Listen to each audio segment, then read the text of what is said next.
Matthieu 9, 25. Quand la foule eut été renvoyée, il entra, prit la main de la jeune fille, et la jeune fille s'éleva. Bon, le maître n'a pas fait de reproche à ceux qui se sont moqués de lui. Il a simplement fait sortir ceux qui l'ont outragé. Ils n'ont seulement pas pu assister à la résurrection. C'est le salaire de ceux qui ne croient pas au miracle que de ne pas en voir, mais d'en entendre seulement parler par d'autres. Saint-Hilaire a écrit « Le Sauveur aurait bien désiré que cette foule tout entière fût sauvée, mais en se moquant de ses paroles, elle se rendit indigne d'être témoin de la résurrection de cette jeune fille. » Je faisais la réflexion suivante hier. Beaucoup d'incroyants ont peur de l'enfer parce qu'ils savent qu'ils ne sont pas prêts. Et beaucoup de croyants ont peur du ciel pour la même raison.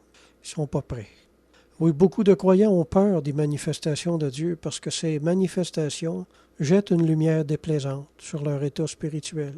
Beaucoup de croyants sont devant les manifestations de Dieu comme les animaux sauvages devant les hommes. Beaucoup d'animaux ont peur des hommes. Ils vont même les attaquer pour cette raison-là, juste parce qu'ils ont peur. C'est pas parce qu'ils sont méchants. Ils en ont simplement peur. C'est la même chose pour nous, les croyants. On a besoin que le Seigneur gagne notre cœur. On a besoin d'être apprivoisé par l'Esprit de Dieu. Moi, je vous exhorte au nom du Seigneur, laissez-vous apprivoiser par l'Esprit de Dieu. Vous ne regretterez jamais d'avoir eu confiance en la bonne main de Dieu.